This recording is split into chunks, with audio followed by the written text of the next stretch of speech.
हमारे जो पूर्व के कर्म हैं उनको भोगने के लिए ये मानव का शरीर मिला। और दूसरे नंबर पर है कि फिर वापिस मृत्यु लोक में हमारा जन्म ना हो। हाँ, अगर आप में से कोई चाहता है, मेरठ का कोई व्यक्ति सोचे कि मेरे को तो वापिस जन्म लेना है, तो बात दूसरी है, अपनी अपनी चॉइस से है, तो आपके मन की दशा है।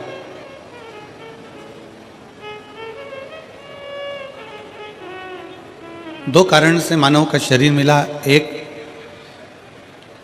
अपने कर्म का भोग भोगने के लिए, और दूसरा फिर पुनः वापिस ये मनुष्य का शरीर ना मिले, हम हमारे शंकर के हो जाएं और शंकर हमारा हो जाए और ये शरीर उसमें समा जाए। भारत की भूमि के कई संत ऐसे हुए जिनका शरीर नहीं मिला, जिनकी बॉडी नहीं मिली, जिनका अंतिम संस्कार नहीं हुआ।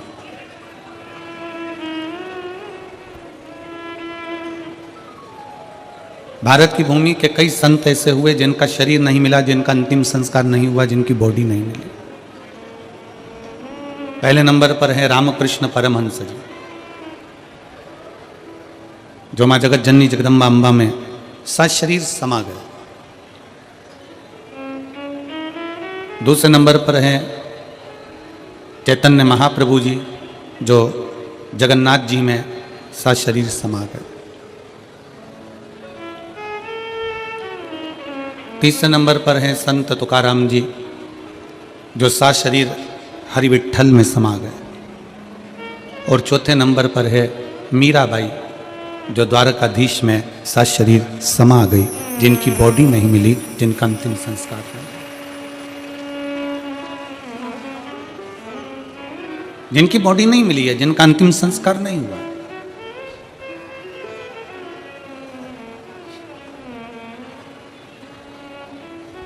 जिनकी ना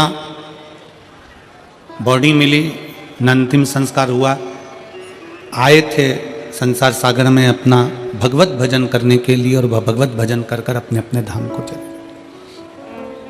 दो कारण मनुष्य के शरीर के हैं, पहला अपना कर्म भोगना है, और दूसरा जो शरीर मिला है, इस शरीर को फिर पाना जरूरी नहीं, इस शरीर को परमात्मा तक पहुंचाना जरूरी है, परमात्मा तक।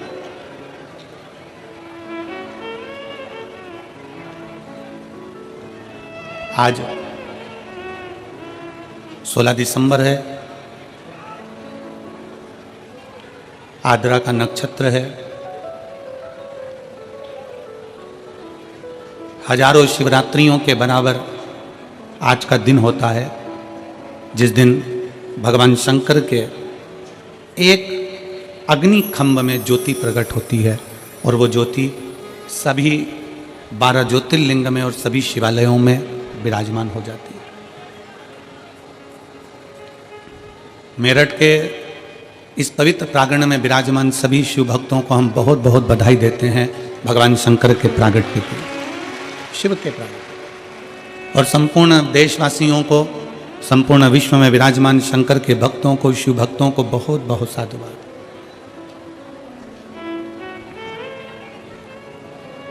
सभी शिव भक्तों के लिए बहुत साधुता।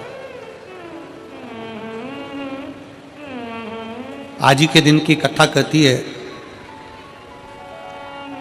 कि जिंदगी में अगर कोई रोग लग गया है, जिंदगी में अगर कोई तकलीफ आ गई है, जिंदगी में अगर कोई दुख आकर खड़ा हो गया है, कोई शरीर में ऐसा रोग आ गया कि डॉक्टर भी इलाज कर रहे हैं पर दवाई भी शरीर को नहीं लग रही है,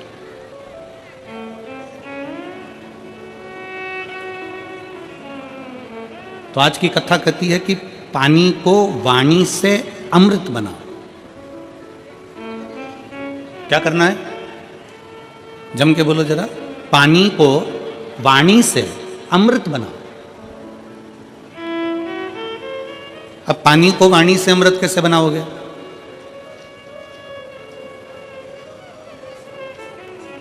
और ऐसा कोई व्यक्ति नहीं है यहां पर बैठा हुआ जो पानी से, वाणी के माध्यम से पानी को अमृत ना बना। आज आद्रा की कथा कहती है भगवान शंकर का पवित्र चरित्र कहता है, शिव महापुराण का पावन चरित्र कहता है, शिव तत्व कहता है कि अगर रोग बहुत भारी है, तकलीफ बहुत भारी है, शरीर में दवाइयाँ भी अगर असर नहीं कर रही है, तो एक पात्र में जल लिया जाता है और पंचाक्षर मंत्र नमः शिवाय या षडाक्षर मंत्र ओम नमः शिवाय या श्री शिवाय नमस्तुभ्यम जप कर उस पानी की ओर देखते रहते हैं और मंत्र का जाप करते रहते हैं। एक माला 108 मनके की जब पूरी हो जाए, उस पानी को देखते देखते 108 मन का 108 बार भगवान का नाम पूरा हो जाए, उसी पानी को फिर भगवान शंकर पर समर्पित कर दिया जाता है और उसी पानी को झेल लिया जाता है और दिन में सुबह, दोपहर और शाम 3 बार उसका आचमन किया जाता है। शरीर में दवाई लगना प्रारंभ हो जाती है और रोग का निवारण हो जाता है। इसको कहते हैं पानी को वाणी से अमृत बना।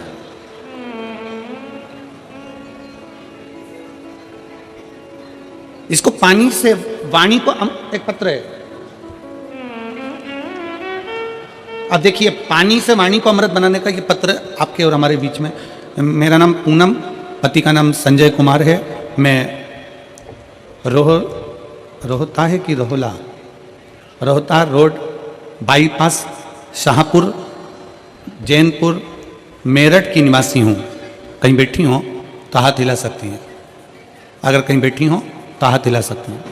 मेरा नाम पूनम, पति का नाम संजय कुमार है। आप पत्र को एलईडी पर पढ़ सकते हो। मैं रोहता रोड बाईपास शाहपुरा जैनपुर मेरठ की निवासी हूँ। कहीं बैठे हो तो हाथ हिला सकते हैं। मेरा बेटे का जब से जन्म हुआ है वह बीमार रहने लगा। इतने साल तक वह लगातार बीमार रहा। ना उसने बोलना शुरू किया और ना ही उसके शरीर में कोई भी ग्रोथ हुआ। मैंने बहुत डॉक्टरों का इलाज कराया, बस जांच भी कराई। जांच में आया कि इस बच्चे की दिमाग की ग्रोथ नहीं हुई है और ना ही होगी। यह बच्चा कमज़ोर ही रहेगा। गुरुजी, हमारी टेंशन बहुत बढ़ गई कि एक ही तो भगवान ने मुझे बेटा दिया और वह भी बीमार रहने लगा। इलाज कराते कराते 2 साल 4 साल भी पूरे हो गए, पर मेरे बेटे में कोई भी बदलाव नहीं दिखा। ना वो बोलता, ना वो शरीर के माध्यम से चलता। डॉक्टर को बताते, सभी जगह हम लेकर जाते। फिर गुरुजी, एक आंटी ने हमें बताया कि तुम इतना इलाज करा रही हो, एक बार मेरे कहने से शिवजी पर जल चढ़ाओ और जल अपने बेटे को पिलाओ। आस्था चैनल पर कथा आती है, सियोरवाला महाराज प्रदीप मिश्रा कथा करता, उसे सुनो। जो उपाय बताए उसको करने का प्रयास करो। विश्वास को मजबूत बना लेना। बस इतना याद रखो कि अपने भरोसे को, विश्वास को पूर्ण करो। शिवजी पर जल चढ़ाना शुरू किया।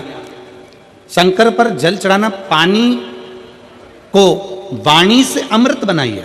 शिव तत्व का नाम लेकर श्री शिवाय नमस्तुभ्यम कहकर शिवलिंग पर जल चढ़ाती और वही जल लाकर अपने बच्चे को पिलाना प्रारंभ करा। 5 साल तक मेरा बेटा ना बोला, ना उसका दिमाग काम करा, ना चलने फिरने में आश्रित रहा।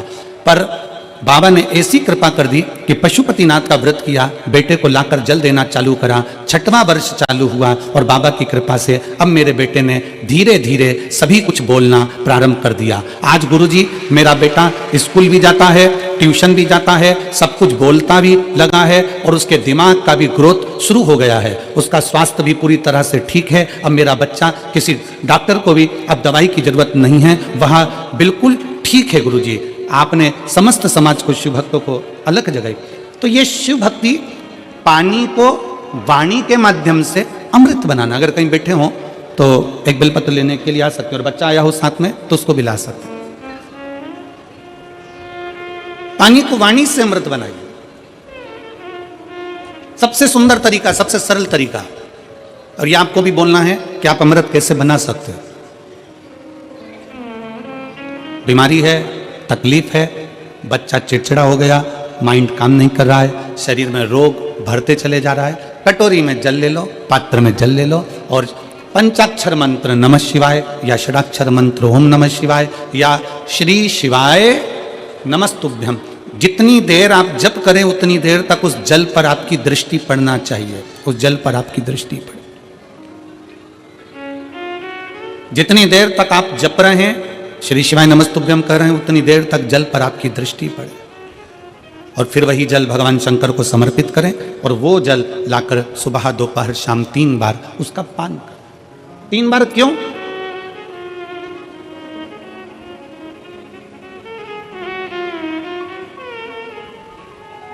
त्रिलोकी का नाथ, त्रिकालदर्शी, कैलाशी, अविनाशी, त्रिपुंडधारी, त्रिबेलपत्रधारी, त्रिनेत्रधारी, त्रिशूलधारी, त्रिपुंडधारी, त्रिलोकी के नाथ के 3 दर्शन मूल हैं।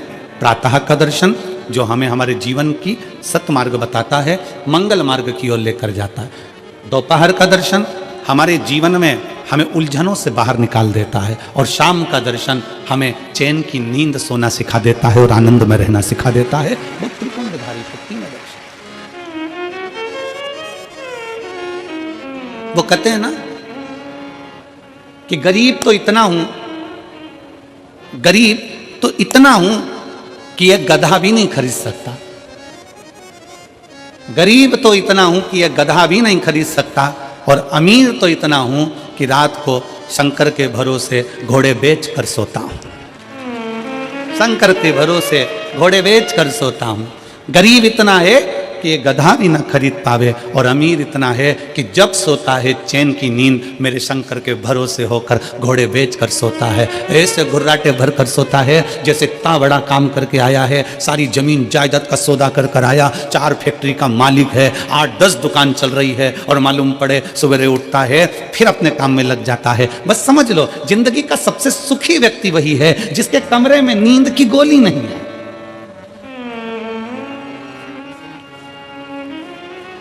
सिर के पास में कोई बाम की शीशी नहीं है, विक्स नहीं है, सोने से पहले कोई टेबलेट लेना नहीं पड़ रही है। वो दुनिया का सबसे सुखी व्यक्ति है।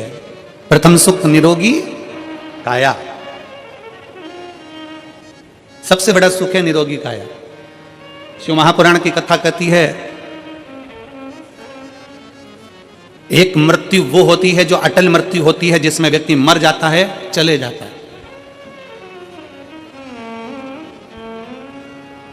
जन्म से लेकर मरने तक के बीच में व्यक्ति 100 बार और मरने की कतार पर आ जाता है। कितनी बार? जम के बोलो जरा, कितनी बार पास में आ रहा है मृत्यु के? 100 बार। मरने वाला मृत्यु अलग है कि मरेगा, परंतु उसके पहले जन्म से मृत्यु के बीच में 100 बार तुम्हारे पास में मौत आती है। 100 बार। कहीं बीमार पड़ गए, एक्सीडेंट हो गया, कहीं कोई कार्य हो गया, कहीं दिमाग खराब हो गया, कहीं मानसिक टेंशन बढ़ गया, कहीं डिप्रेशन में पहुंच गए, कहीं किसी ने कुछ कह दिया, कहीं कुछ हो गया। 100 बार मौत मृत्यु तुम्हारे नजदीक में आती है।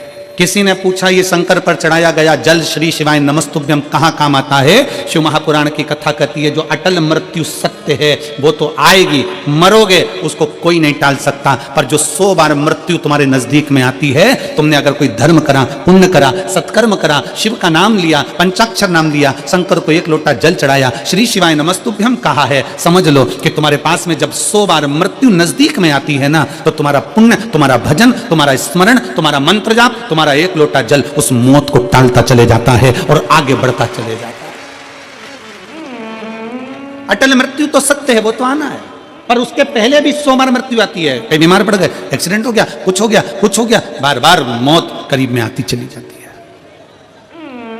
बार बार मृत्यु करीब में आती चली जाती है। और उस मृत्यु को तुम भगवान की भक्ति से, तुम भगवान के भजन से, तुम अपने स्मरण से टाल रहे हो, तो मंत्र जाप से उसको टाल रहे हो।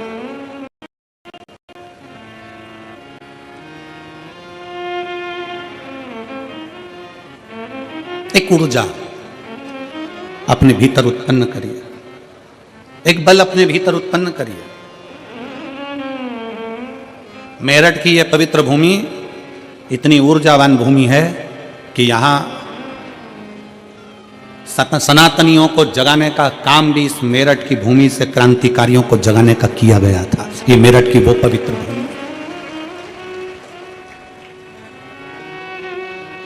और कहां से जागे थे? शंकर के दरवाजे से, ओगड़नाथ जी के दरवाजे से।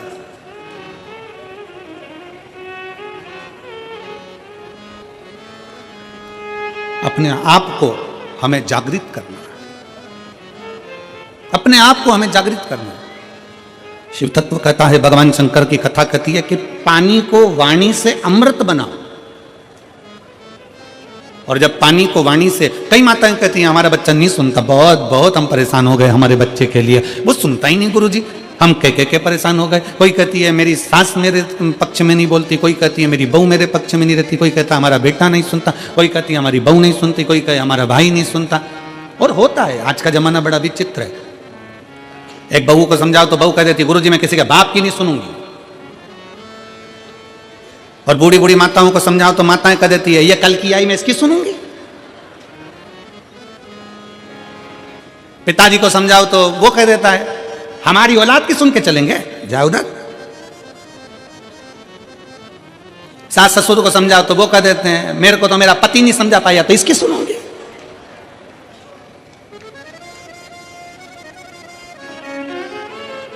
कोई किसी की सुनने को तैयार नहीं है। कौन सुनेगा? सियोर वाला गुरुजी कौन सुनेगा? घर में तुम रह रहे हो, परिवार में तुम रह रहे हो, कुटुंब में तुम रह रहे हो, सबके साथ तुम रह रहे हो, तो सुनना भी तुमको पड़ेगा। बस इतना अंदाजा लगाओ कि कोई किसी को ना सुनो, पानी को वाणी से अमृत बनाओ, अमृत बनाकर शंकर को चढ़ाकर वही जल लाकर मटके में हंडे में डाल दो, सब पिएंगे, अपने आप उनके भी भीतर निर्मलता का भाव जागृत हो जाएगा, शिव तत्व आ जाएगा। शिव तत्व। सियोर का रुद्राक्ष है आप लोगों के पास में? कौन कौन लेकर आए हो? जरा हाथ उठाओ तो जरा, सबके पास में रखो रखो रखो। कुबेरेश्वर धाम का रुद्राक्ष क्या करता है? उसका एक ही काम है, पानी को अमृत बनाने का प्रयास करता है। काशी में रिसर्च चला कि ऐसा रुद्राक्ष में क्या है जिसको तांबे के कलश में गलाया गया और शंकर जी पे चढ़ाया गया और उस पानी को पिया तो उससे बल उत्पन्न हो गया, बीपी, शुगर, थायराइड जैसी बीमारियां ठीक होने लगी। क्या है ऐसा?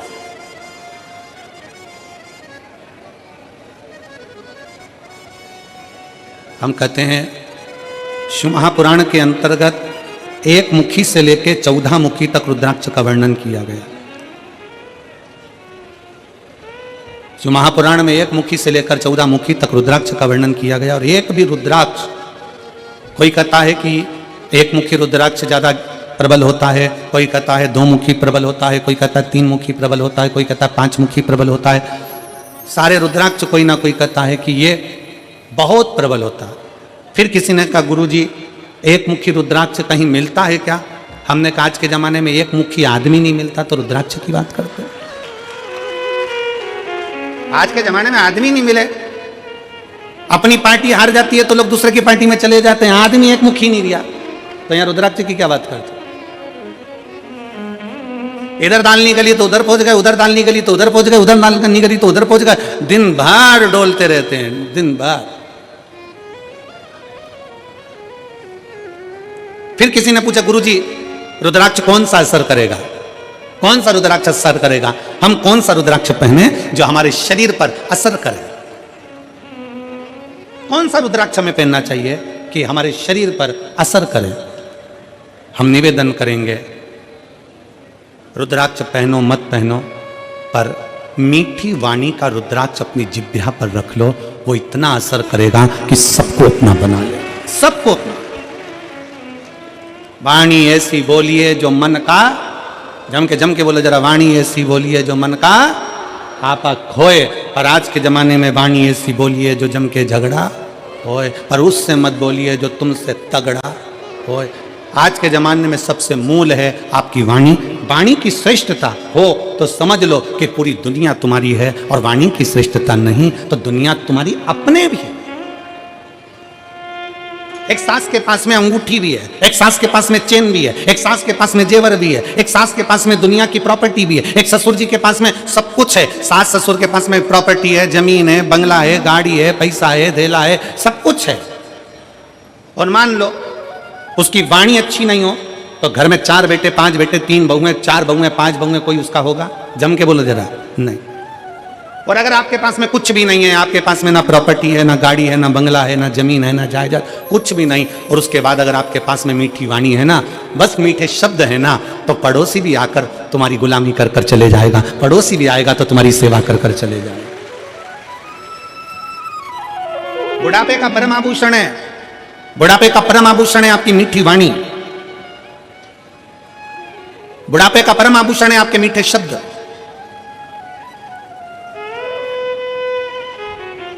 जब माता रानी के दर्शन करने के लिए वैष्णो देवी की सीढ़ियों पर चढ़ते हैं तो बड़े प्रेम से कहते हैं, प्रेम से बोलो सारे बोलो, मैं नहीं सुनिया मीठी वाणी, प्रेम से बोलो। हम क्यों करें कि प्रेम से बोलो? माता जी के पास जा रहे हो, अपनी माँ के पास जा रहे हो, माता रानी के पास जा रहे हो, इसलिए का प्रेम से बोलो। अब वैष्णो देवी से मिलने जा रहे हो तो वहां चिल्ला चिल्ला कर प्रेम से बोलो। अब जरा विचार करो, अपनी सास से मिलने जाओ तो प्रेम से बोलो। अंगूठी मिलेगी, चाबी मिलेगी, प्रॉपर्टी मिलेगी, मैं नहीं सुनिया। मैं नहीं सुनिया मतलब सास कहेगी मैं नहीं सुनिया। तुम्हें प्रेम से बोलना है, तुम्हें मीठा बोलना है, तुम्हें अच्छा बोलना है। और जब तुम माता रानी के दर्शन करने जाते हो तो प्रेम से बोलते हो, जगत जननी ज्वाला माँ का दर्शन करने जाते हो तो प्रेम से बोलते हो, मनसा देवी का दर्शन करने जाते हो तो प्रेम से बोलते हो, तारा माँ का दर्शन करने जाते हो तो प्रेम से बोलते हो। बस वही प्रेम जो तुमने माता रानी के चरणों में दिया है, वही प्रेम जो तुम जगत जननी के चरणों में देते हो, वही प्रेम अपने घर के बूढ़े माँ बाप के चरणों में देना है। पूरी प्रॉपर्टी तुम्हारी है, पूरी जायदाद तुम्हारी। प्रेम से बोलो।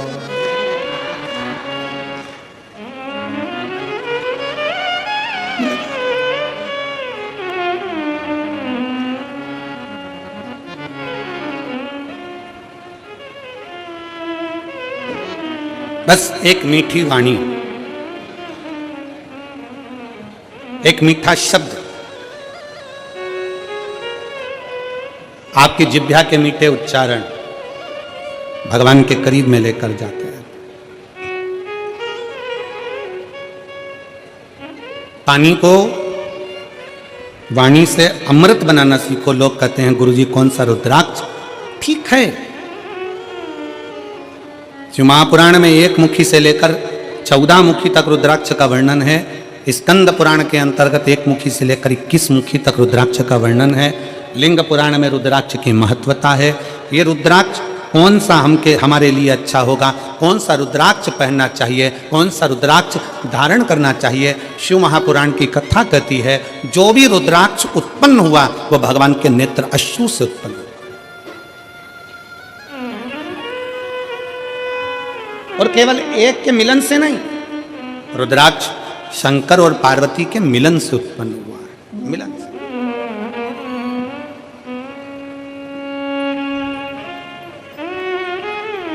मेरे ओघड़नाथ, मेरे भोलेनाथ, मेरे शंकर, मेरे त्रिकालदर्शी, कैलाशी, अविनाशी। एलईडियां चालू करवाइए पीछे की एलईडी, पीछे की एलईडियां चालू करवाइए। मेरे ओघड़नाथ, मेरे त्रिकालदर्शी, मेरे कैलाशी, मेरे अविनाशी, मेरे शिव। बैठ जाओ, हो रही है, बैठ जाओ, हो रही है। मेरे शंकर, मेरे ओघड़दानी, मेरे त्रिकालदर्शी, मेरे कैलाशी, मेरे अविनाशी, मेरे शंकर बैठे थे और बड़े आनंद में विराजमान थे। तभी मां जगत जननी भगवान शंकर के पास में आती हैं और उनके नेत्रों को अपने हाथों से बंद कर लेती।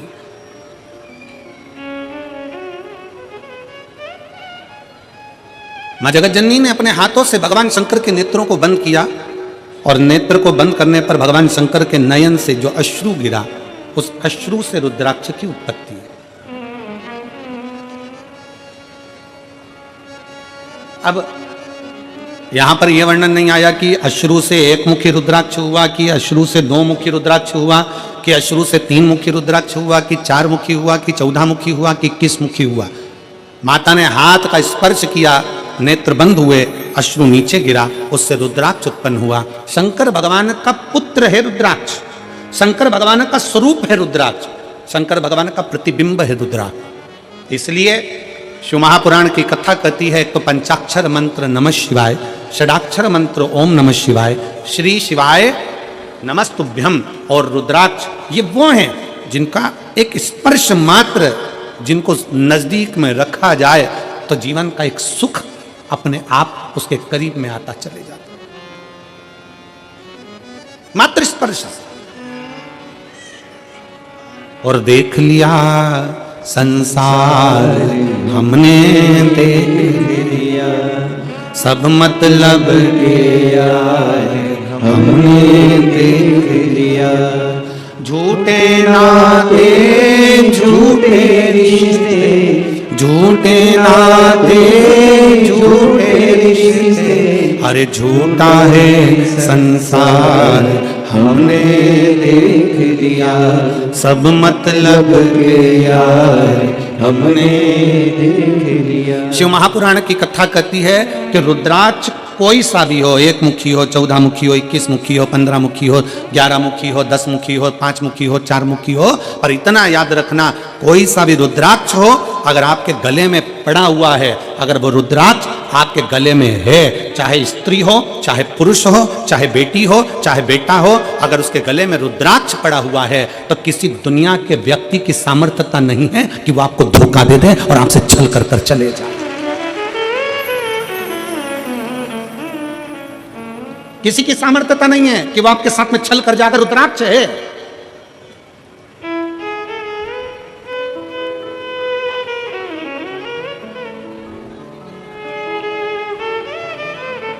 और प्रयास करो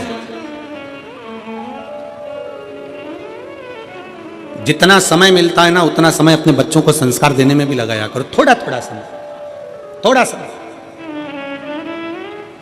तन मन और धन, ये 3 अगर ठाकुर में नहीं लगते, ठाकुर मतलब जानते हो ना, हमारे आगे बैठे हैं लड्डू गोपाल जी, ठाकुर जी, शंकर जी, भोलेनाथ जी, राम जी, ये सब तन, फिर से बोलो, तुम लोग बोलो क्या क्या चीज, तन मन और धन, ये 3 ठाकुर में नहीं लगते तो ठेके पे लग जाते हैं। याद रखो क्या क्या चीज, जम के बोलो जरा, तन मन और धन अगर भगवान में नहीं लगते, ठाकुर में नहीं लगते तो ठेके पे लग जाते हैं। इसलिए अपने तन को भी परमात्मा में लगाओ और मन को भी परमात्मा में लगाओ, और थोड़ा धन हो तो उसको भी परमात्मा में लगाओ, तो गलत जगह पर नहीं जाए, ये गलत जगह पर नहीं पहुंचेगा। और याद रखना, अगर घर के बच्चे तुम्हारे गलत संगति में जा रहे हैं, कहीं ठेके तक पहुंच रहे हैं, मदिरा की दुकान तक पहुंच रहे हैं, गलत व्यसन तक पहुंच रहे हैं, समझ लेना कि कहीं ना कहीं हमारी चूक हो रही है।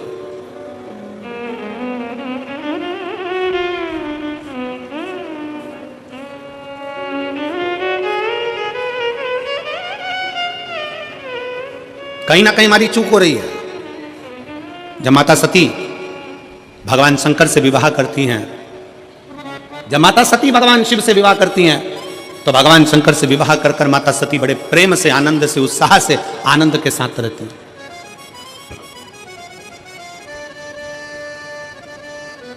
बड़ी उमंगता में माता सती रहती हैं, बड़ी उमंगता में।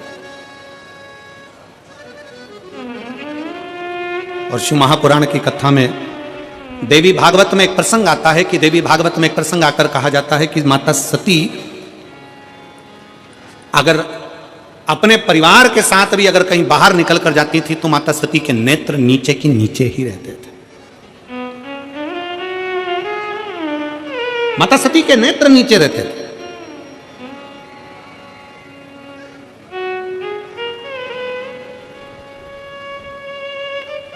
होना चाहिए। बहन, बेटी और पत्नी के नेत्र अगर झुके रहते हैं,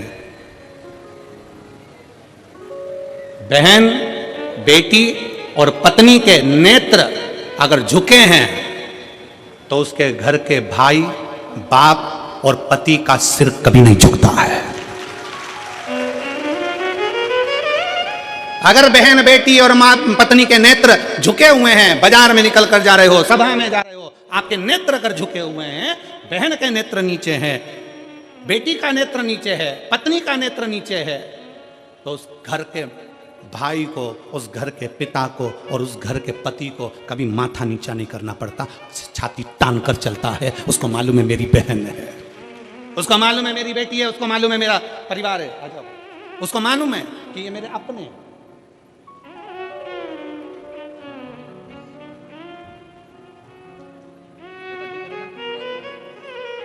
एक उसके लिए भी।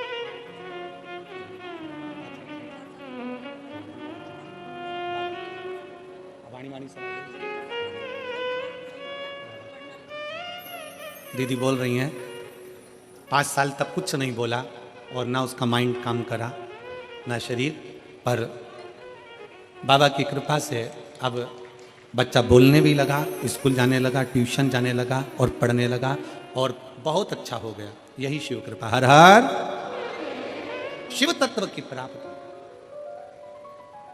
नेत्र झुके रहे। और फिर निवेदन है इस व्यासपीठ के माध्यम से, आपकी दृष्टि अगर रहे तो श्रेष्ठ रहे। दृष्टि में भेद नहीं होना चाहिए, नयनों में भेद नहीं होना चाहिए। गलत सोच, गलत विचार, गलत दृष्टि हमको गलत मार्ग की ओर लेकर चली जाती है और फिर वही दुख, वही तकलीफें हमारे जीवन में आती है। वही तकलीफ। हुआ क्या था? बिंदु और चंचुला की कथा कल अपन ने श्रवण करी और भगवान ईश्वर जी और गौरा जी उनकी कथा के यजमान बने, शंकर पार्वती उनकी कथा के यजमान बने। किसकी गलती थी? बिंदु का ब्राह्मण था, चोरी नहीं करता था। बिंदु का ब्राह्मण था, छल नहीं करता था। बिंदु का ब्राह्मण था, बेईमानी नहीं करता था। केवल चंचुला देवी ऐसी आई और वो चंचुला देवी ने कहा कि तुम्हारे घर में मैं विवाह कर आई हूं, क्या है ये? तुम्हारे घर में कुछ भी नहीं, तुम्हारे घर में वैभव नहीं, तुम्हारे घर में धन नहीं। पति को उसने चोरी में लगा दिया। कहीं से भी लाओ, कहीं से भी लाओ, पर लाओ, मुझे चाहिए। पति चोरी नहीं करता था, बिंदुक चोरी नहीं करता था। कभी कभी अपने मन में विचार लाइएगा कि बिंदुक जब चोरी करता था, बेकार काम करता था, गलत काम करता था, तो उसके लिए शंकर भगवान जजमान बनने की क्या जरूरत थी? शिव जी को जजमान बनने की क्या जरूरत थी? शंकर जी को कथा सुनने की क्या जरूरत थी? उसकी मुक्ति के लिए शंकर जी ने क्यों प्रयास किया? क्योंकि बिंदुक चोर नहीं था, बिंदुक छली नहीं था, बिंदुक ब्राह्मण होकर भी प्रपंच नहीं करा। पर पत्नी चंचुला ऐसी आई और चंचुला ने कह दिया तुम्हारे यहाँ धन नहीं है, तुम्हारे यहाँ वैभव नहीं है, तुम्हारे यहाँ दौलत नहीं है, जाओ कहीं से भी लाओ। बिंदुक ने कहा मैं ब्राह्मण हूं और सुन मेरी आय इतनी नहीं है, मैं इतना नहीं कमा सकता। तो पत्नी ने कह दिया चोरी करो ना। पर दुनिया के लोगों को यह नहीं मालूम, चोरी करने वाला हमेशा चोट्टा की चोट्टा ही रहता है। चोट्टे का कभी प्रमोशन नहीं होता। जिसका धन चले गया, उसकी अगर चेन गई, सामान गया, तो ये तो है कि बाबा उसको कहीं से कम आज नहीं तो कल, महीने 2 महीने में 3 महीने में उसको वापिस बड़ा मंगलसूत्र, वापिस बड़ी चेन भोलेनाथ उसको दिला देगा। पर चोट्टे का प्रमोशन नहीं होगा, चोट्टा चोट्टा ही रहेगा। और तुम खुद देख लो कितने चोट्टे कितना सामान चोरते। और आप लोगों से हम बार बार व्यासपीठ से कहते हैं, बार बार निवेदन करते हैं, जितनी कथा होती है हर कथा में कहते हैं अपनी चेन, कीमती सामान, मंगलसूत्र, अपने मोबाइल, कीमती कीमती सामान, डायमंड, हीरा, सोना, चांदी सब अपने घर छोड़कर आओ। क्योंकि जो डायमंड से बड़ा डायमंड है मेरा शंकर ओगड़दानी त्रिकालदर्शी कैलाशी, उसकी कथा सुनने के लिए जा रहे। अपना जेवर अपने घर, 2 चीजें अपने घर में रखो कथा में आने से पहले, एक जेवर दूसरा तेवर। तुम कितने बड़े भी कुछ भी हो, अपने घर के हो, यहां तेवर भी मत दिखाओ कथा में आने के बाद। तुम मुझे जानते नहीं हो, फोन लगाता हूं, अब भी आगे बैठने की व्यवस्था करवाता हूं, तो जेवर और तेवर दोनों घर रखिए। शिव महापुराण की कथा में ना जेवर की जरूरत है, और जम के बोल दो जरा, ना तेवर की जरूरत है। तुम्हारी पहचान होगी किसी से भी, हमारी पहचान तो उससे है जो शमशान में रहता है, सीधा उससे सीधी पहचान है।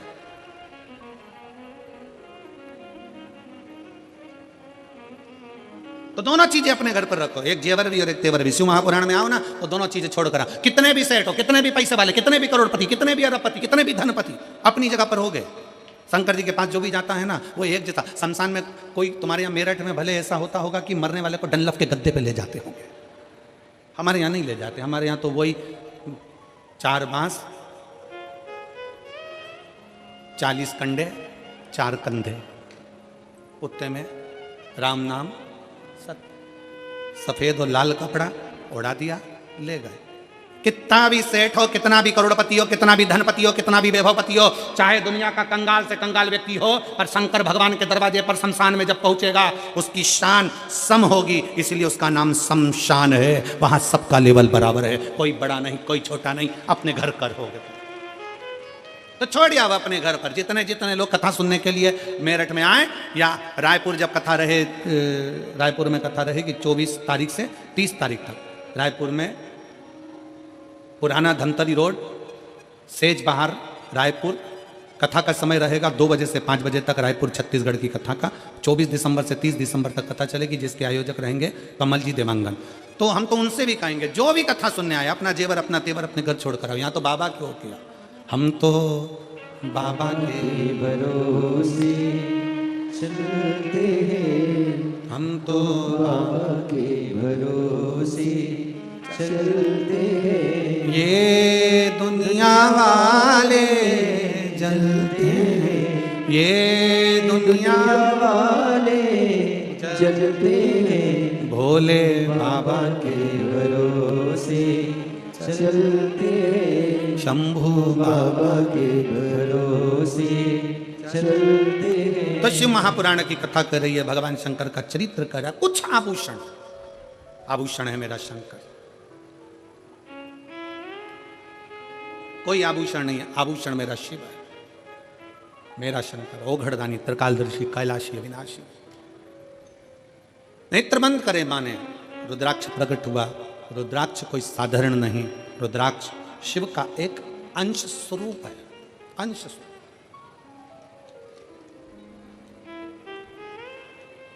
हमारे मार्ग को सुलभ बनाने का काम करता है रुद्राक्ष, सुलभ बनाने। इसलिए प्रयास करें कि तन, मन और धन काहे में लगाएं? जम के बोलो जरा, ठाकुर में लगाएं, भगवान में लगाएं, शिव में लगाएं, भक्ति में लगाएं। अगर ये तन भी अगर नहीं लगा तो एक दिन ये भी बेकार हो जाएगा, और मन और धन ये भी अपने अपनी मंजिल तक नहीं पहुंच पाएगा। इसको श्रेष्ठता की जगह लगा।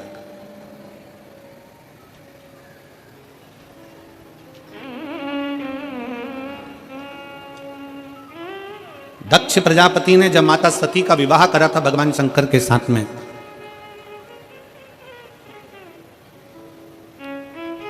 दक्ष प्रजापति ने जब माता सती का विवाह भगवान शिव के साथ करा था, तो शास्त्र कहता है कि दहेजा में इतना अंबारियां दी गई, इतना वैभव दिया गया, इतना धन दिया गया, इतनी संपदा दी गई दहेजा में, इतना इतना सामान दिया गया दहेजा में। सती माता देख रही थी कि मेरे पिता ने हीरा पन्ना, दक्ष प्रजापति हैं, दक्षों के राजा हैं, इतना इतना आभूषण, इतना इतना धन, इतना इतना वैभव, इतना इतना पूंजी माता सती के विवाह में दिया गया, इतना वैभव दिया गया।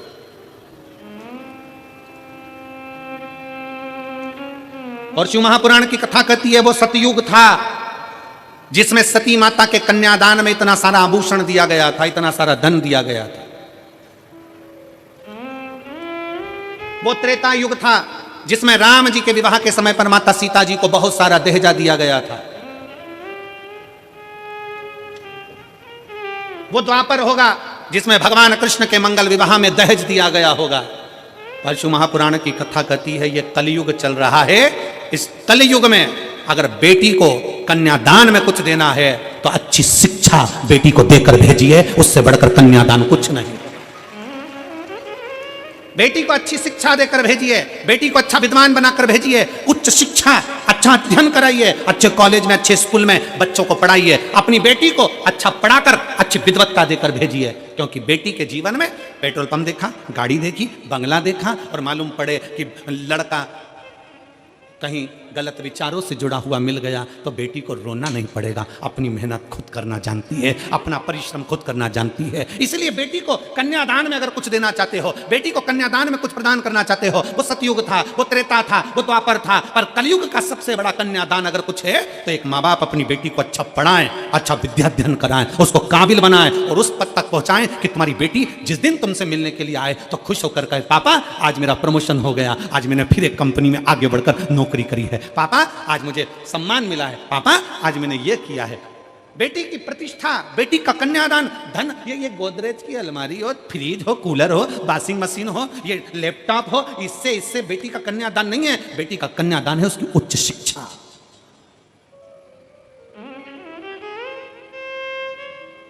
बेटी का कन्यादान है उसकी अच्छी पढ़ाई।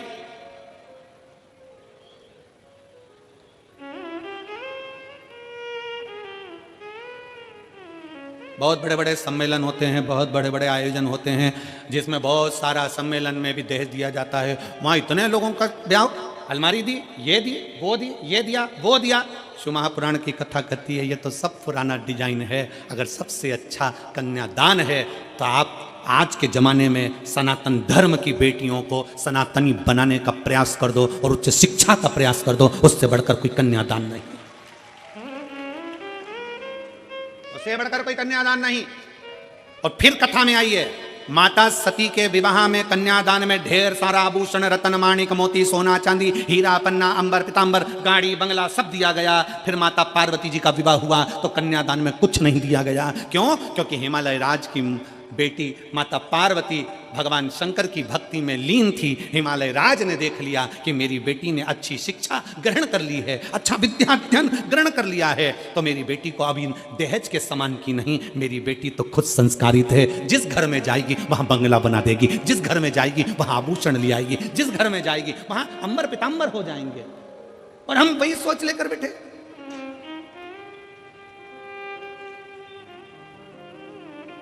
लड़का जन्म लेता है और घर के लोग जब ब्याह करने का समय आता है तो लड़के के माँ बाप भी सोचने में पड़ जाते हैं, लड़की के बाप के पास में इतना सामान है, ऐसा लगता है देगा, वो तो देगा, वो तो देगा, वो तो देगा, वो तो देगा, वो तो देगा, वो तो देगा, अंगूठी तो देगा, चेन तो देगा, घड़ी तो देगा। अरे तुम्हें सोचना चाहिए कि लड़की के बाप के पास में कितना भी सामान हो, पर मेरा लड़का इतना बोल्ड है, वो कमाकर अपनी पत्नी को देगा और हमें भी देगा। ये बोल्डता होना चाहिए।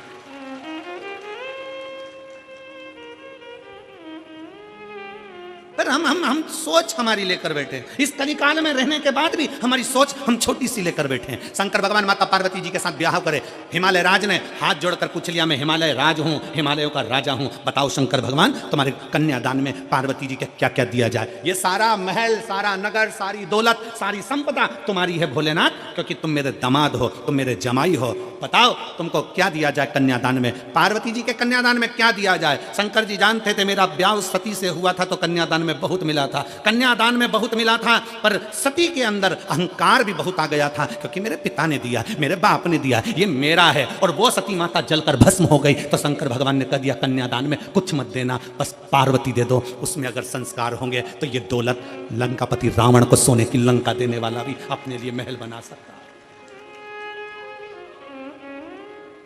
क्या करूं कन्यादान? माता सती को बार बार शंकर भगवान समझाते थे, हे सती अभिमान नहीं करना, हे सती अहंकार मत करना, पर सती कुंभज बाबा के आश्रम में कथा श्रवण करने के लिए गए, माता सती के अंदर अहंकार उत्पन्न हो गया। सती जी को लगा ये कथा वाचने वाला, ये कथा कहने वाला जब मुझको प्रणाम कर रहे हैं, कथा वाचने वाले जब मुझे प्रणाम कर रहे हैं तो ये तो मेरे आगे फिर छोटे। कथा वाचने वाला जब व्यासपीठ पर बैठता है तो आप सबको नमन करता, प्रणाम करता है। बोलो करता है कि नहीं करता? हम भी आते हैं, आपको प्रणाम करते हैं, नमन करते हैं। क्यों करते हैं? क्योंकि कथा वाचने वाला बड़ा नहीं है, कथा सुनने वाला बड़ा। कथा वाचने वाला कभी बड़ा नहीं हो सकता, कथा सुनने वाला बड़ा। और वैसे भी सुनने वाले जितने हैं वो सब जमीन पर बैठते हैं। जमीन पर बैठते हैं तो जिनके पास जमीन होती है लोग उनको जमींदार कहते हैं। तो तुम सब जमींदार हो। कथा वाचने वाला तो चार पाए की चौकी पर बैठा है, जमीन पर बैठे तो जमींदार, चौकी पर बैठे तो चौकीदार। अब तुम जमींदार हो, तुम्हारी मर्जी पड़ी तो बैठे, नहीं तो उठ के चल दिए। तुम जमींदार हो, तुम्हारा मन पड़ा तो पानी की बोतल निकाली पी गए। जमींदार हो तुम, तो जमीन पे बैठे हो बड़े आनंद से। जमींदार हो, तुम्हारा मन पड़ा तो चाय कूड़ ली, निपटा लिया। जमींदार हो तुम, तो जेब में से निकाल के मल भी लेते हो। जमींदार हो, थोड़ी देर में भजन आएगा तो फटकी भी लगा लोगे। और जैसे ही महाराज जी बोलेंगे हारा, तुम तो जमींदार। जमींदार तो कुछ भी कर सकता, बेचारा चौकीदार फंसा ना, जो हाथ जोड़ के बैठा, चौकीदार फंसा। उसको तो पूरी 3 घंटे की ड्यूटी देना है, और पूरी 3 घंटे की ड्यूटी देने के बाद फिर हाथ पैर सीधे करना है। तुम्हारा मन, तुम तो मर्जी पड़े तो कथा सुनते सुनते, और मन पड़ जाए तो फिर मोबाइल निकाल के मुस्कुराता सेल्फी वेल्फी समाने लग जाता। और तो जमींदार हो, जमींदार तो कुछ भी कर सकता, बात तो चौकीदार की अड़ी है, बात चौकीदार की। और आज के जमाने में चौकीदार की बड़ी टेंशन है, पूरा भारत हिला पड़ा चौकीदार के चक्कर में, बड़ी टेंशन चौकीदार। और महाराज हमारे दो ही रिश्तेदार, हमारे दो ही रिश्तेदार, एक हमारे भोले बाबा, एक हमारे भोले बाबा, दूजी गौरा रानी सरकार, हमारे दो ही रिश्तेदार, हमारे दो ही रिश्तेदार, हमारे दो ही रिश्तेदार, हमारे दो ही रिश्तेदार, एक हमारे भोले बाबा, एक हमारे भोले बाबा, ओ एक हमारे भोले बाबा, एक हमारे भोले बाबा, दूजी गौरा रानी सरकार, हमारे दो ही रिश्तेदार, हमारे दो ही रिश्तेदार, हमारे दो ही रिश्तेदार, हमारे दो ही रिश्तेदार। जय हो।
सेठ हमारे भोले बाबा, सेठ हमारे भोले बाबा, सेठानी है गौरा माता, सेठानी है गौरा माता, सेठ हमारे भोले बाबा, सेठ हमारे भोले बाबा, सेठानी है गौरा माता, सेठानी है गौरा माता। बड़े भाव से ताली हमारे भोले बाबा, गौरा रानी सरकार, हमारे दो ही रिश्तेदार, हमारे दो ही रिश्तेदार, एक हमारे भोले बाबा, एक हमारे भोले बाबा, गौरा रानी सरकार, हमारे दो ही रिश्तेदार, हमारे दो ही रिश्तेदार।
का दीवाना, दिल हुआ है उसी का दीवाना। गूंजे होठों पे जो तराना, गूंजे होठों पे जो तराना, दिल हुआ है उसी का दीवाना, दिल हुआ है उसी का दीवाना। गूंजे होठों पे जो तराना, गूंजे होठों पे जो तराना। रहे आँखों में तस्वीर उसकी, रहे आँखों में तस्वीर उसकी, रहे आँखों में तस्वीर उसकी, रहे आँखों में तस्वीर उसकी। कहे पागल ये जमाना, हमारे दो ही रिश्तेदार, हमारे दो ही रिश्तेदार, हमारे दो ही रिश्तेदार, हमारे दो ही रिश्तेदार। एक हमारे भोले बाबा, एक हमारे भोले बाबा, त्रिपुरारी सरकार। हमारे दो ही रिश्तेदार, हमारे दो ही रिश्तेदार।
धड़कन में वो बसा है, दिल की धड़कन में वो बसा है।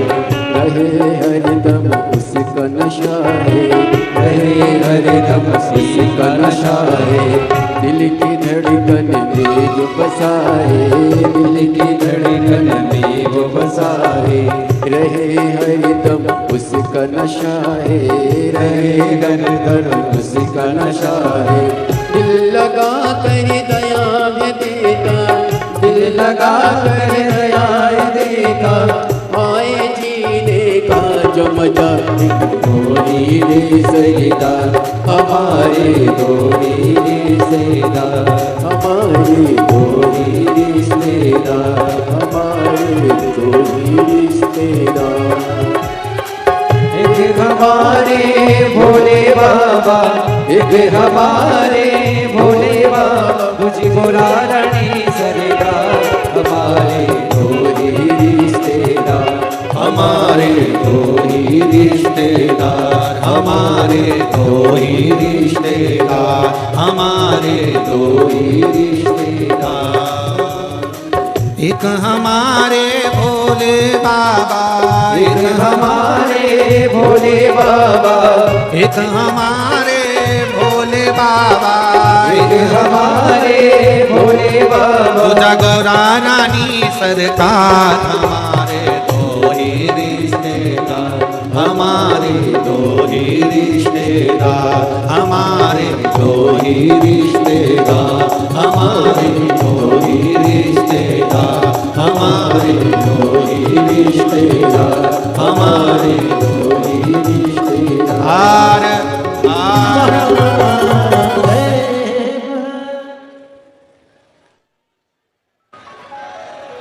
अपने स्थान पर बैठकर भगवान शिव जी से अपने मन की बात बड़े भाव के साथ दिल से बाबा को प्रार्थना करिए। जहाँ जगह मिले वहाँ बैठकर बाबा को अपने भाव व्यक्त करिए।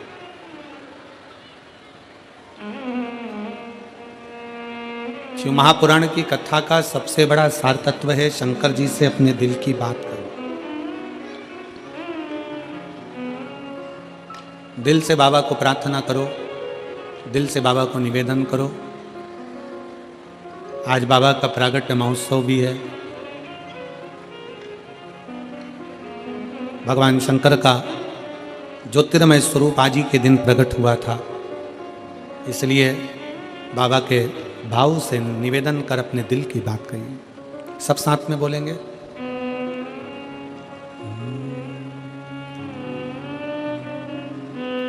श्री शिवाय नमस्तुभ्यं, श्री शिवाय नमस्तुभ्यं,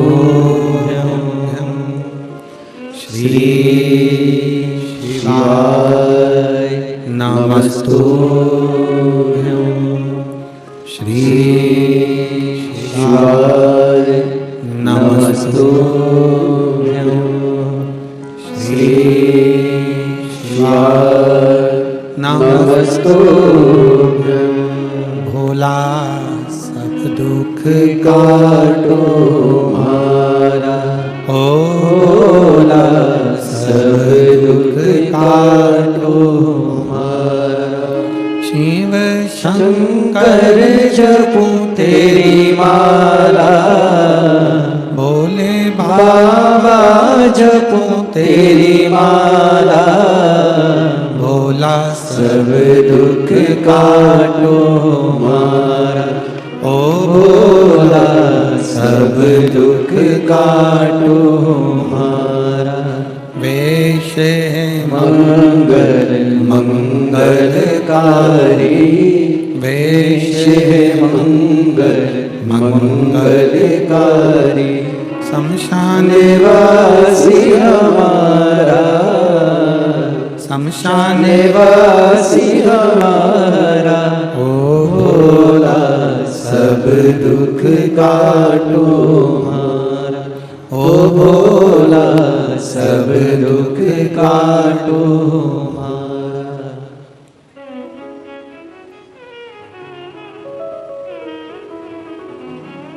भगवान ओगड़दानी त्रिकालदर्शी कैलाशी विनाशी शिव की कथा कर रही है। सती माता के विवाह में बहुत सारा दहेजा दिया गया, पर पार्वती माता के दहेजा नहीं। अच्छा संस्कार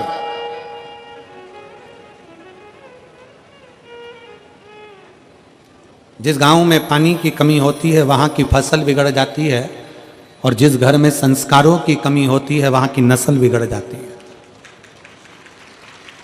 संस्कारों की कमी मत आने दो। हिमालय राज ने माता पार्वती जी को श्रेष्ठ संस्कार दिए, श्रेष्ठ संस्कार होना चाहिए। संस्कार हम कल जा रहे थे तो संदीप गोयल जी के बेटे शिवम हमारे साथ में थे,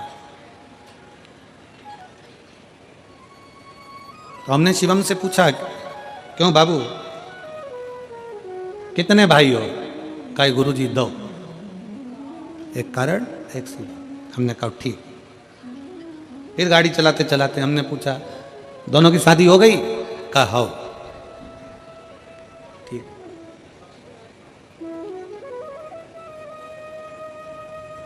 हमने कहा दोनों बहुएं? तो कहे हाँ गुरुजी दोनों बहुएं हैं। है।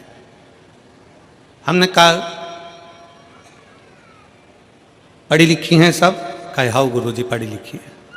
हमने कहा फिर तुम अगर कोई कर्म कर रहे हो, तुम कोई कार्य कर रहे हो, या तुम्हारा कोई वो स्कूल है, आदिक है, तो हमने कहा उन बहुओं को भी थोड़ा बहुत काम सौंपो, जिससे वो भी स्कूल जाएं, उनकी जो एजुकेशन उनके माँ बाप ने दी है वो एजुकेशन का सही उपयोग वो कर सके और उसको आगे बढ़ा सके, अपने ज्ञान को दूसरे को दिया जाए।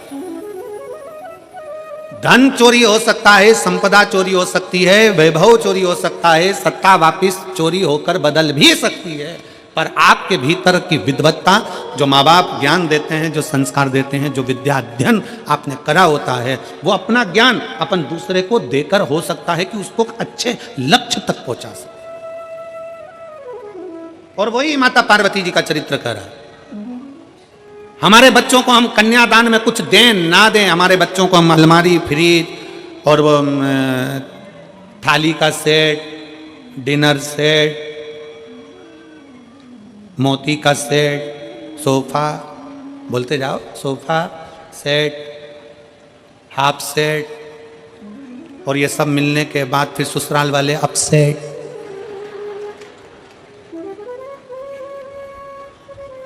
ये सेट देने से अच्छा है अपने बच्चों की विद्या पर ध्यान दिया जाए, शिक्षा पर ध्यान दिया जाए।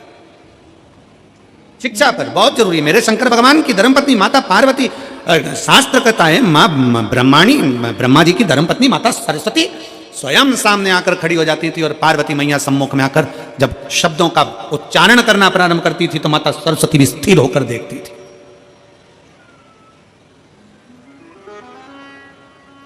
और एक बार माता ब्रह्माणी को अहंकार आ गया था, ब्रह्मा जी के सम्मुख में ब्रह्माणी ने कह दिया था सारे स्वर मुझ में समाये हैं, मैं स्वर की देवी हूं। सारे स्वर मुझ में समाये हैं, मैं स्वर की देवी हूं, सब कुछ मुझ में भरा हुआ है, मैं ज्ञान की देवी हूं। तब माता पार्वती जी ने सरस्वती को बिठाकर कहा था, सरस्वती ऐसे शब्द कभी ना बोलिए, अहंकार के शब्द अपने भीतर ना आना चाहिए। तब सरस्वती माता भरी सभा में जब विराजमान थी और सभा के अंतर्गत जब स्वरों का ज्ञान प्रारंभ हुआ था, तब माता सरस्वती को फिर अभिमत्ता का भाव उत्पन्न हो गया था। तब देव अधिदेव महादेव ने माता सरस्वती के सम्मुख में जो संगीत का स्वर अपने डमरू की नाद से दिया, वो देते ही माता सरस्वती स्तुब्ध हो गई, चुप हो गई, मौन।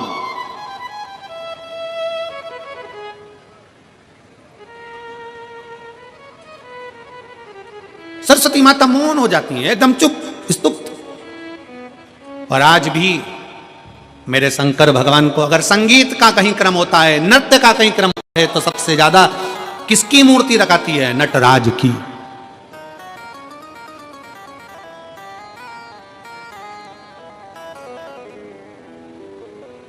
शिक्षा वो आभूषण है, शिक्षा वो हीरा है जो अपने बेटी को, अपने बेटों को जरूर दीजिए, बहुत जरूरी है।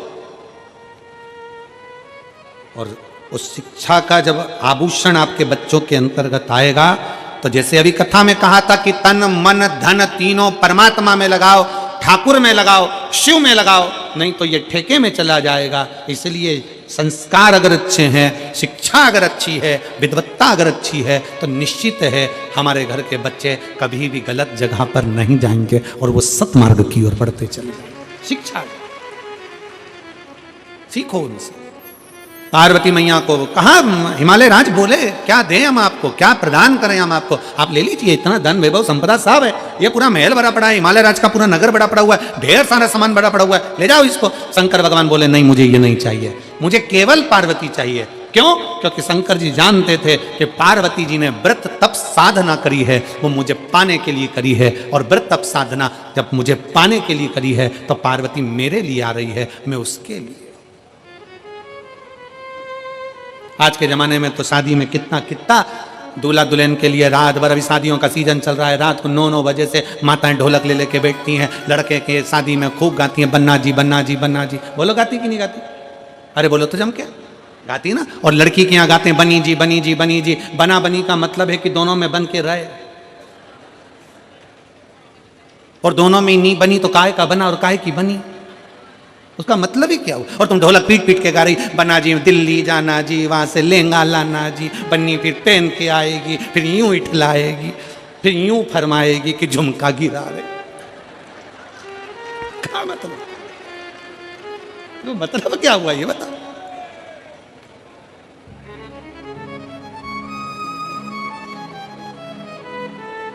अरे महाराज, शिव तत्व में कहता है भगवान शंकर का सुंदर भाव कहता है, दोनों में बनना चाहिए। शंकर पार्वती का संबंध ही एक ऐसा संबंध है। माता सती बहुत सारा दहेजा लेकर आई थी, खूब सारा सामान लेकर आई थी, क्योंकि सती माता को लगा कि मैं जिस महादेव जी से विवाह कर रही हूँ, शंकर भगवान से विवाह कर रही हूँ, सती माता को लगा कि उनके घर में कुछ नहीं है, मैं सब सामान लेकर जाऊं। पर सती मैया सामान तो ले गई, सामान के साथ में माता सती अपने पिता दक्ष प्रजापति का थोड़ा सा अहंकार भी ले गई, अभिमान भी ले गई। और कभी अभिमान लेकर मत चलो, कभी भी उस अभिमान को छोड़कर चलो। हम यजमान परिवार आशीष जी बंसल जी को इस बात के लिए धन्यवाद देंगे। आशीष बंसल जी जितनी बार सीओर आए, जितनी बार एक दो कथा में भी उनसे मिलना हुआ, तो उन्होंने, हमने जब बातचीत हुई तो उनके शब्दों में हमको एक बात अच्छी लगी कि वो हमेशा एक ही बात करते थे, गुरुजी हम पूछते मेरठ में व्यवस्था, तो कहे गुरुजी सब भोलेनाथ बैठा है सब करेगा, शंकर जी बैठा है सब करेगा। और हमारी जो समिति है केदारेश्वर समिति, गुरुजी बहुत बोल्ड है। उन्होंने ये नहीं कहा कि हम बोल्ड है, उन्होंने ये नहीं कहा कि हम जजमान कर लें या ये कर लें, उन्होंने कहा गुरुजी हमारी केदारेश्वर समिति बहुत बोल्ड है, वो सब कर सकती है, आप चिंता ना करें। शंकर का नाम ही उनकी समिति का है, आप चिंता ना करें, सब होगा। इसको कहते हैं समर्पण, अभिमत्ता को त्याग कर शिव तत्व की प्राप्ति, अहंकार को पटक कर शंकर की प्राप्ति। सती मैया लेकर गई सामान, तो सामान के साथ में ले गई थोड़ा सा अभिमान। इसीलिए फिर निवेदन है, जितने भक्त शिव महापुराण की कथा को आस्था चैनल के माध्यम से सुन रहे हैं, टीवी चैनल के माध्यम से सुन रहे हैं, फेसबुक यूट्यूब के माध्यम से सुन रहे हैं, और इस मेरठ की पवित्र भूमि से सुन रहे हैं, आपसे निवेदन है बहू लाना तो कार वाली नहीं, बहू लाना तो संस्कार वाली लाना, जो हमारे को लेकर चले। हो सकता है कार के साथ थोड़ा सा अहंकार आ जाए, हो सकता है कार के साथ थोड़ा सा अहंकार आ जाए, पर शिव पुराण कहती है कि संस्कार के साथ कभी अहंकार नहीं आता, संस्कार के साथ संस्कार ही रहता है। उसकी भक्ति का बल बढ़ता है, उसके विश्वास का बल बढ़ता है। एक पत्र है, अब बजाऊं कि गाऊं?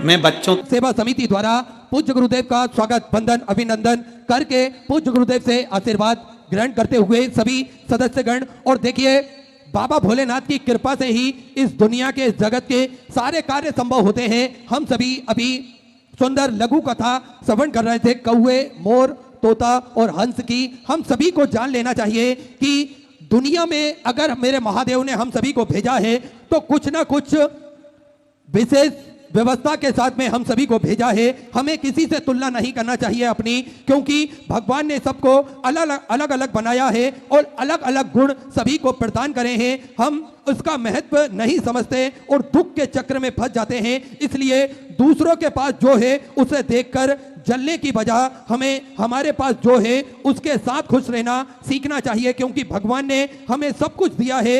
जरूरत है उसे पहचानने की। खुशी बाहर ढूंढने से नहीं मिलती, वहां तो हमारे अंदर छुपी होती है। बस खुशी हमें मिलती है एक लोटा जल चढ़ाने से, शिव महापुराण की कथा श्रवण करने से खुशी हमें प्राप्त होती है। और कई भक्तों ने देखा है एक लोटा जल चढ़ाने का क्या महत्व मिला है, शिव महापुराण की कथा श्रवण करने का क्या महत्व हम सभी को प्राप्त हुआ है, यह सभी भक्तों को पता है।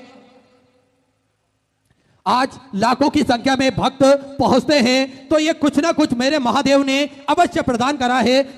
ये लाखों की संख्या में ये महाजन समुद्र हम सभी को देखने को मिलता है। निरंतर हम सभी को महादेव से आराधना करना चाहिए, प्रार्थना करना चाहिए और निरंतर सारे कार्य हमें महादेव के ऊपर छोड़ देना चाहिए। देखिए पूज्य गुरुदेव ने हम सभी को कथा के माध्यम से जो हम सभी के हृदय में जागृत करा है वो है विश्वास, श्रद्धा और विश्वास की ये कथा हम सभी को बताती है। अगर हमारे अंदर श्रद्धा और विश्वास है तो निरंतर ही महादेव हमें प्राप्त होंगे और निरंतर ही उनकी कृपा दृष्टि हमें प्राप्त होगी। आज श्रद्धा और विश्वास को लेकर ही सबसे ज्यादा हम सभी को कथाएं श्रवण करने को प्राप्त होती है। पूज्य गुरुदेव हमें विश्वास की कथा बताते हैं, कथा श्रवण कराते हैं और उस विश्वास के बल से ही सारे जगत के कार्य संभव होते हैं। आप सभी को ज्ञात है सिद्धपुर नगरी सीहोर की पावन धरा पर विशाल कुबेरेश्वर धाम की स्थापना होने जा रही है।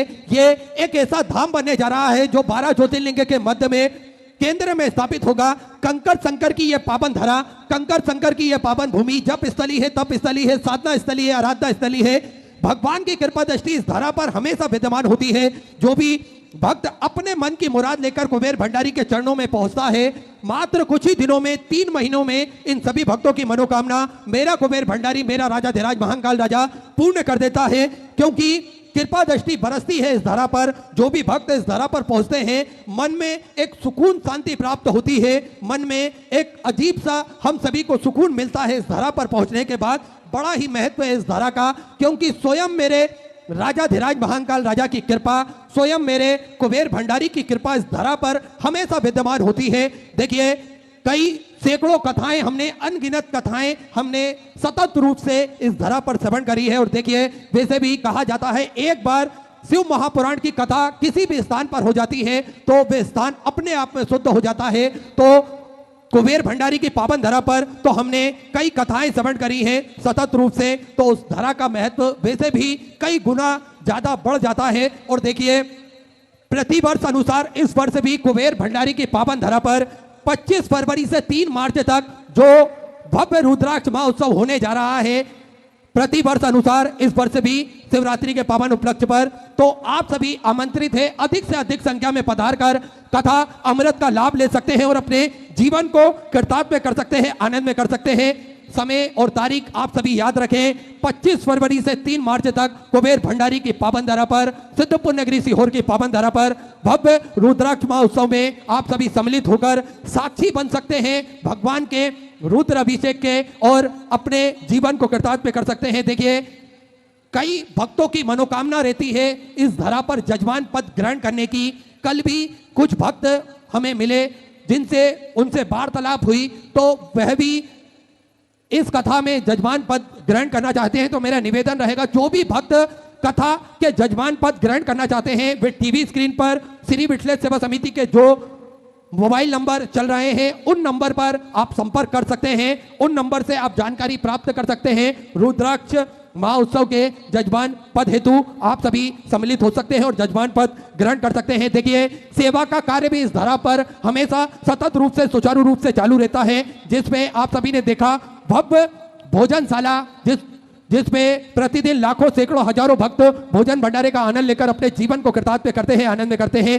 विश्व की सबसे बड़ी और भव्य भोजनशालाओं में से एक कुबेर भंडारी की भोजनशाला है, जिसमें प्रतिदिन लाखों हजारों सैकड़ों भक्त भोजन भंडारे का आनंद ग्रहण करते हैं। आप भी इस भव्य भोजनशाला के सदस्यता ग्रहण कर सकते हैं। मात्र 21,000 रुपए की स्वर्गराशि देकर जीवन पर्यंत आप इसके सदस्य रहेंगे और साल में एक दिन 365 दिन में से एक दिन आपके नाम से भी भोजन भंडारा कराया जाएगा और यही क्रम प्रतिदिन बदल बदल के सुचारू रूप से चलता है, जिसमें आप भी साक्षी बन सकते हैं। तो मात्र 21,000 रुपए की स्वर्गराशि आपको जमा करना है और आप आजीवन भोजन भंडारे की सदस्यता ग्रहण कर सकते हैं। साथ में देखिए पूज्य गुरुदेव के सानिध्य में स्वास्थ्य शिविर भी समय समय अनुसार लगाए जाते हैं।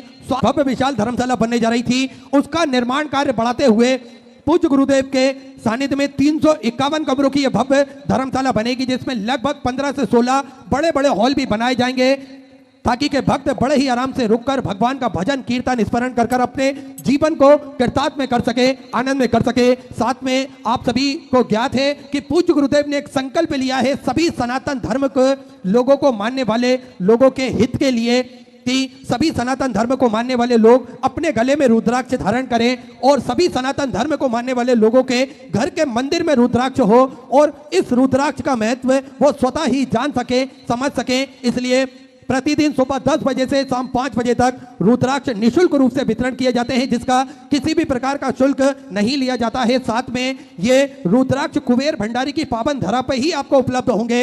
ये ना तो कोरियर किए जाते हैं और ना ही किसी के द्वारा या किसी के हाथ से भेजे जाते हैं। आपको स्वतः ही कुबेर भंडारी की पावन धारा पर पहुंचना है और लाइन में लगकर सुबह 10 बजे से शाम 5 बजे तक ये रुद्राक्ष आप बड़े ही आराम से प्राप्त कर सकते हैं। ये सारे सेवा के प्रकल्प पूज्य गुरुदेव के सानिध्य में चलते हैं। सतत रूप से सुचारू रूप से आप भी इन प्रकल्पों में सम्मिलित हो सकते हैं, कंधे से कंधा मिलाकर चल सकते हैं। इसी क्रम में जिन दानदाताओं ने, जिन भामाशाहों ने अपनी स्वयं राशि प्रदान करी, उन सभी पावनसारी पुण्यसारी दानदाताओं के नाम श्री मदन कुमार जी की तरफ से छिंदवाड़ा मध्य प्रदेश से 11,000 रुपए की स्वराशि आपने बाबा कुबेरेश्वर धाम हेतु समर्पित की। बहुत बहुत बधाई। सुंदर विचार आपके 100 से आपने समर्पित की। कृष्ण कुमार जी अग्रवाल हरियाणा से सुंदर 2101 रुपए की स्वराशि आपने बाबा कुबेरेश्वर धाम हेतु समर्पित की। बहुत बहुत बधाई। सुंदर विचार आपके 100 आपने समर्पित की। हीलू जी उपाध्याय सिंगरौली मध्य प्रदेश से सुंदर 51,001 रुपए की स्वराशि आपने बाबा कुबेरेश्वर धाम हेतु समर्पित की। बहुत बहुत बधाई। सुंदर विचार आपके 100 से समर्पित की। श्री हीलू जी उपाध्याय सिंगरौली से सुंदर 51,000 रुपए की स्वराशि आपने समर्पित की। श्री राम कुमार जी साहू छत्तीसगढ़ से सुंदर 505 रुपए की स्वराशि आपने समर्पित की। सुनील जी चौरसिया 21,100 रुपए की स्वराशि आपने बाबा कुबेर भंडारी के चरणों में समर्पित की। बहुत बहुत बधाई। सुंदर विचार आपके 100 से आपने समर्पित की। नरपत सिंह जी राठौर अजमेर राजस्थान से सुंदर 500 रुपए। कुंती देवी जी राधेश्याम जी की तरफ से फिरोजपुर से सुंदर 1,100 रुपए की स्वराशि आपने समर्पित की। गुप्तदान में सुंदर 8,001 रुपए की स्वराशि आपने बाबा कुबेरेश्वर धाम हेतु समर्पित की। बहुत बहुत बधाई। सुंदर विचार आपके 100 से आपने समर्पित की। सागर जयप्रकाश जी की तरफ से नागपुर मराठी से सुंदर 21,000 रुपए की स्वराशि देकर आजीवन भोजन भंडार की संस्था ग्रहण करी। सुनहरे अक्षरों में अपना नामांकित करें। बहुत बहुत बधाई। सुंदर विचार आपके 100 से आपने समर्पित की। उज्जवल जी की तरफ से दिल्ली से सुधा 1100 रुपए। तुषार जी शर्मा की तरफ से 500 रुपए। गायत्री जी साहू की तरफ से छत्तीसगढ़ से सुधा 500 रुपए। टिकेश्वर जी साहू की तरफ से सुधा 500 रुपए। रौनक सिंह जी की तरफ से उन्नाव उत्तर प्रदेश से 1100 रुपए। दीपक दिलीप जी मधुकर की तरफ से भीलवाड़ा राजस्थान से 1100 रुपए। संजय कुमार जी की तरफ से झारखंड से सुधा 500 रुपए। हिरेंद्र सिंह जी की तरफ से पट्टा बिहार से सुधा 500 रुपए। ललिता देवी जी की तरफ से राजस्थान से सुधा 500 रुपए। जितेंद्र जी पाटीदार की तरफ से बड़वानी मध्य प्रदेश से 500 रुपए। सुलेश जी साक्य की तरफ से लखनऊ उत्तर प्रदेश से 500 रुपए। प्रिंस कुमार जी वर्मा की तरफ से बिहार से सुधा 500 रुपए। युवराज जी नामदेव की तरफ से गुजरात से सुधा 500 रुपए। तरुण जी यादव की तरफ से सुधा 500 रुपए। मीना देवी जी की तरफ से प्रयागराज उत्तर प्रदेश से 500 रुपए। श्रीमती सरोज जी की तरफ से अलीगढ़ उत्तर प्रदेश से सुधा 500 रुपए। गुप्तदान में सुधा 10,000 रुपए की स्वराशि अपने बाबा कुबेरेश्वर धाम हेतु समर्पित की। बहुत बहुत बधाई। सुधा विचार आपके 100 से आपने समर्पित की। मिथिलेश जी शर्मा की तरफ से 1101 रुपए की स्वराशि आपने समर्पित की। रशिका जी कोटिकवार की तरफ से हैदराबाद से सुधा 500 रुपए। स्वर्गीय कल्पना जी प्रभाकर की स्मृति में मराठी से सुंदर 1,001 रुपए की स्वराशि आपने समर्पित की। राधा देवी जी की तरफ से बिहार से सुधा 500 रुपए। नील कुमार जी गुप्ता की तरफ से कानपुर उत्तर प्रदेश से 500 रुपए। नीलंबर जी साहू की तरफ से छत्तीसगढ़ से सुधा 500 रुपए। दिनेश सिंह जी की तरफ से भीलवाड़ा राजस्थान से सुधा 500 रुपए। प्रहलाद जी राय की तरफ से सुधा 500 रुपए। गुप्तदान में सुधा 1100 रुपए। सोमनाथ जी सोमानी जी की तरफ से जलगांव मराठी से सुधा 500 रुपए की स्वराशि आपने समर्पित की। सुनीता जी की तरफ से लखनऊ उत्तर प्रदेश से सुधा 500 रुपए। निर्मला जी कुमावत की तरफ से मंदसौर मध्य प्रदेश से 500 रुपए। मनमोहन जी चतुर्वेदी की तरफ से सुधा 500 रुपए। मनन लाल जी यादव की तरफ से नागपुर मराठी से सुधा 500 रुपए। मल्लू सिंह जी कुशवा की तरफ से विदिशा मध्य प्रदेश से 1,011 रुपए की स्वराशि आपने समर्पित की। सुभाष कुमार जी अग्रवाल की तरफ से हरियाणा सुधा 500 रुपए। शिवान सिंह जी की तरफ से फरीदाबाद हरियाणा सुधा 1100 रुपए। नरेंद्र कुमार जी की तरफ से दिल्ली से सुधा 1100 रुपए। रतन लाल जी सेन की तरफ से जयपुर राजस्थान से सुधा 500 रुपए। पूनम जी तिवारी की तरफ से सुधा 500 रुपए। टिकेश्वर जी ठाकुर की तरफ से 1,001 रुपए। हेम ओम प्रकाश जी की तरफ से अमरावती मराठी से 3,001 रुपए की स्वराशि आपने समर्पित की। हुकुम सिंह जी की तरफ से जोधपुर राजस्थान से सुधा 21 रुपए। सुधा जी दोहरे की तरफ से संभाजी नगर मराठी से सुधा 500 रुपए। राकेश जी चौधरी की तरफ से सुधा 1100 रुपए। मदन मोहन जी पांडे की तरफ से सुधा 500 रुपए। शिव शंकर जी यादव की तरफ से बिलासपुर छत्तीसगढ़ से 551 रुपए। लक्ष्मी नारायण जी की तरफ से चित्तौड़गढ़ से सुधा 500 रुपए। गिरीश गिरजा जी रस्तोगी की तरफ से कोटा राजस्थान से सुधा 1,001 रुपए। गुप्तदान में दिल्ली से सुधा 1100 रुपए। सुनील कुमार जी की तरफ से मराठी से सुधा 500 रुपए। सुरेश कुमार जी की तरफ से राजस्थान से सुधा 500 रुपए। पप्पू सिंह जी राजपूत की तरफ से मंदसौर मध्य प्रदेश से 500 रुपए। जुगल कुशर जी की तरफ से 1100 रुपए की स्वराशि आपने समर्पित की। विश्व रतन जी की तरफ से हैदराबाद से सुधा 1100 रुपए। सत्यनारायण जी पुरोहित की तरफ से नागौर राजस्थान से सुधा 21 रुपए। अंबा देवी जी की तरफ से सुधा 500 रुपए की स्वराशि आपने समर्पित की। गुप्तदान में सुधा 500 रुपए। कौशल्या देवी अलीगढ़ उत्तर प्रदेश से 1,000 रुपए। रणजीत कुमार जी की तरफ से हिमाचल प्रदेश से सुधा 2,500 रुपए। सुमित यादव की तरफ से सुधा 500 रुपए। संजय कुमार जी की तरफ से सिवनी मध्य प्रदेश से 11,000 रुपए की स्वराशि आपने बाबा कुबेरेश्वर धाम हेतु समर्पित की। बहुत बहुत बधाई। सुधा विचार आपके 100 से आपने समर्पित की। रविशंकर जी की तरफ से सुधा 1100 रुपए। मुन्ना भाई जी की तरफ से भीलवाड़ा राजस्थान से सुधा 1100 रुपए। संजय जी की तरफ से पानीपत हरियाणा सुधा 500 रुपए। कुंज बिहारी लाल जी की तरफ से मथुरा उत्तर प्रदेश से 5,500 रुपए की स्वराशि आपने बाबा कुबेरेश्वर धाम हेतु समर्पित की। बहुत बहुत बधाई। सुधा विचार आपके 100 से आपने समर्पित की। कमलेश जी की तरफ से सीकरी राजस्थान से सुंदर 500 रुपए की स्वराशि आपने समर्पित की। निशा जी की तरफ से राजस्थान से सुधा 500 रुपए। शोभना बेन प्रकाश भाई जी की तरफ से गुजरात से सुधा 1,005 रुपए। चंद्रपाल जी की तरफ से मराठी से सुधा 1,001 रुपए की स्वराशि आपने बाबा कुबेरेश्वर धाम हेतु समर्पित की। सभी दानदाताओं को मैं हृदय की आनंद गहराई से नमन करता हूं, दंडवत करता हूं, प्रणाम करता हूं। सुंदर स्वराशि आपने समर्पित की। जो भक्त अपनी स्वराशि मंदिर, गौशाला, व्रत आश्रम, अन्य क्षेत्र बाबा कुबेरेश्वर धाम हेतु समर्पित करना चाहते हैं, वे टीवी स्क्रीन पर श्री विठलेश सेवा समिति के 2 अकाउंट नंबर एक्सिस बैंक का और सेंट्रल बैंक ऑफ इंडिया का चल रहा है। दोनों में से किसी भी अकाउंट में अपनी स्वराशि जमा कर अपना नाम व्हाट्सएप पर आप भेज सकते हैं और अपने नाम का अनाउंसमेंट करवा सकते हैं। आइए सीधे व्यासपीठ की शरण में हम सभी चलेंगे। सुंदर आज दूसरे दिवस की कथा श्रवण करेंगे। जय जय श्री राधे, हर हर महादेव, श्री शिवाय नमस्तुभ्यं।